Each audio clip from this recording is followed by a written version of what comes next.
But I think one of the reasons why these people have this deep-seated anger and resentment is there's a bunch of people out there that have these lives that are deeply unsatisfying, because I think there are so many people that are working all day long doing something that is deeply unsatisfying and almost painful. Yeah, it's soul killing. Soul killing. Yeah. They're stuck in traffic all day, and then they're stuck in a cubicle after that. They relish the time to take a shit in the bathroom and look at their phone. I mean, they literally do that. That's a highlight of someone's day. They get in traffic on the way home. They get home after that, they're watching television, and they're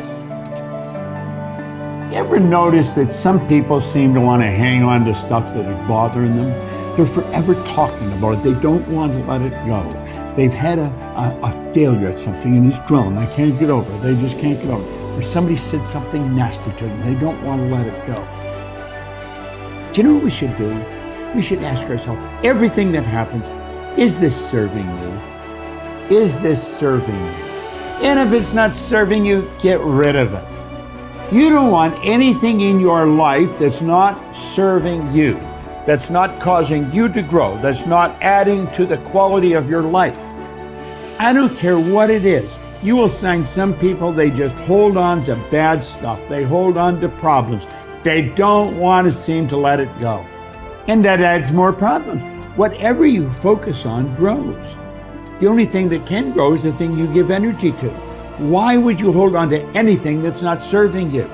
How bad does it have to get? I mean, to what denominator, to what lowest level do you have to reach before people really make up their mind to change? My message is, why wait? I mean, when you're feeling so altered emotionally, you feel so bad, that's the moment you could actually see yourself for the first time, because you're not answering your cell phone, you're not responding to all your texts, you're not watching TV, you're not going out to dinners, you're not calling people back. Something's altered in you, and you're starting to become self-aware, right? I dare you to analyze yourself first, your company first, your character, your behavior, your work ethics. I dare you to analyze it and see if there's any change you can make. See, you cannot manage time, but you can manage activity. You can manage your activities. Make certain that what you're doing really makes a difference. Make certain that you're spending your time on activities that are productive, that are taking you in the direction of your goal. If you think about the person that you want to become, what's that person do every day that you don't do right now? And when you start to do the thing that the person you want to become is doing, you leverage something called behavioral activation therapy. And that is a whole body of research that says when you act like the person you want to become, it's the most powerful way to change a habit. It's even better therapy than talk therapy, because the action proves to your brain that you're becoming that person. You're seeing the change through the action, and so then the brain catches up and starts to relate to you like a person that's confident, or a person who adores their appearance, or a person that celebrates themselves exactly as they are. Before you start the day, ask yourself, how do I want to think today? How do I want to feel? How do I want to behave? I mean, what would greatness look like? What would love look like today? What could I do that would be really cool for me at the end of the day? Say, wow, so I had a good day today. What would make me feel that way? And if you can't find an answer to that, start reading. Who reads anymore? Read a book. I read so many books a week. I know, I'm that way too. So read something about, you want to be wealthy? Read a book about someone who became wealthy, and get real and realize they may have failed 50 times before they actually pulled it off. Or what were their characteristics? What were their traits? What made them? It wasn't about their wealth. It was about who they became. That's the key, right? So fill your brain with a little knowledge, and then just start asking yourself, what's the greatest expression of myself that I can be today? And rehearse it. Rehearse how you're going to be. And then if it leads to a different choice, that's the unknown. Mm-hmm. And just know that it's not going to be predictable. It's going to be a little uncomfortable.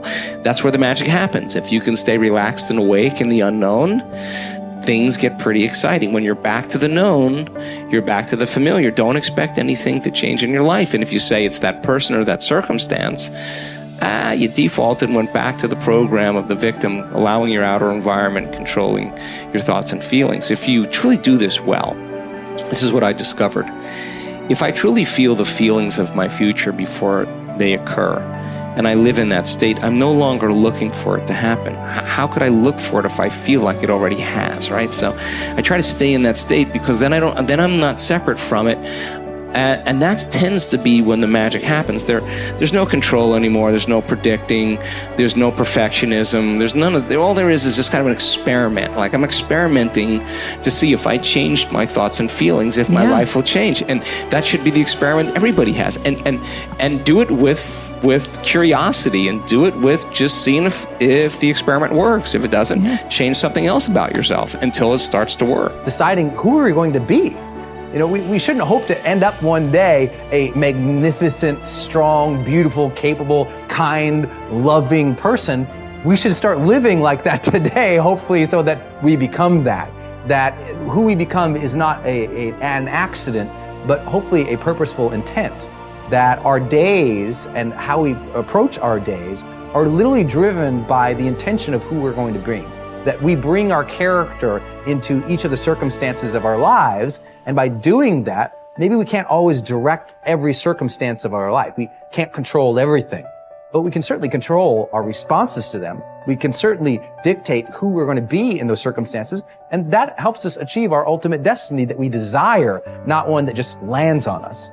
I think the other thing that really comes to people's into their power is when they really discover that, you know, each of our days is something that we can also design. Not just design who we're going to be. How are you going to design your day? What's this day going to be about? What's going to get your attention? What's going to get your focus? And what should not be getting your focus is just your inbox, or just what I call browser blackout, clicking around on all these blue links or images, or swiping here and swiping there, and then losing 4 or 5 hours of your day. Because what ends up happening for so many people is they lose 2 or 3 hours to distraction each day, maybe 4 hours of distraction of television a day. And over the course of their lives, now a decade is gone of opportunity, a decade of missed opportunities to connect with your family, to achieve your dreams, to work a little harder, to contribute that thing you always contribute, to learn that skill that you wanted to learn. Like, we have to decide on our days. We have to design them. We have to wake up and decide what this day is going to be about, what's going to get done, what's going to deserve our focus, who will we reach out to, instead of just responding to everybody else's needs. Look back over your life and ask yourself, what activities, behaviors, or decisions have been most responsible for my success in life to date?